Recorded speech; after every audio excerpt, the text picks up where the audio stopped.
Okay, guys, I ended up watching Picard, The Last Generation. I got motivated by my buddy Eddie Stake, and he did a really good commentary on it. So I said, let me watch it. And in terms of quality, in terms of whether I liked it or not, it's really secondary. For me, this is the sticking point because she remains my favorite character in Star Trek. Well, certainly my favorite villain next to Khan, and that's the Borg Queen, of course. Debuting in First Contact, first fleshed out, performed by Alice Krige, then Susanna Thompson, and then Krige reprises her role, well, as voice. She's the voice in, I guess, 2 episodes of Vox and The Last Generation. And so, to me, again, whether I liked it or not, I mean, that's really kind of immaterial at this point. It's irrelevant.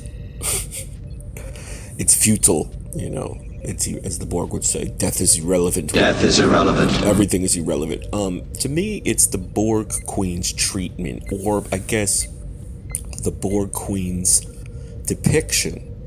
And of course, yes, she was neurolytic pathogen, they say, with, Voyager and Endgame, what Janeway did.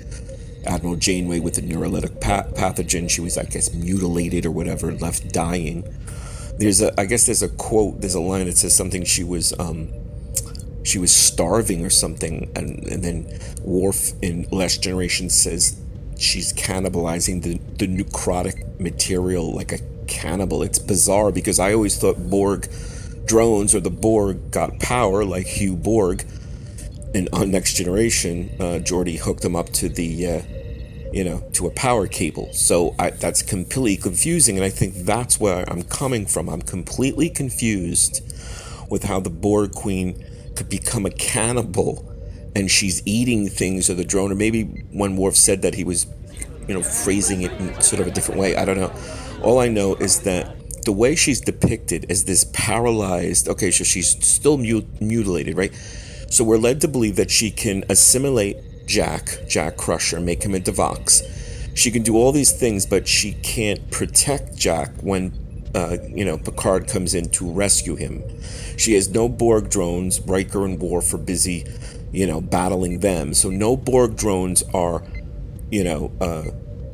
protecting her that I could recall. And even if there was one for the Queen, there should be like 50, no matter, how many sort of, drones and forces she has left. So again, we're led to believe, and this is how it's depicted, Picard comes in, wants to, save his son. The Borg Queen does nothing. She has shields and certain things because she shoots at her, but she doesn't prevent anything. She doesn't compel Jack, who is under her spell, right, to ward off his dad. The whole thing is incredibly mystifying to me. I mean, again, if someone, and I am not joking here, if someone could bring me, cliff notes and cue cards and, cheat sheets of how and why that was done, I'm just confused.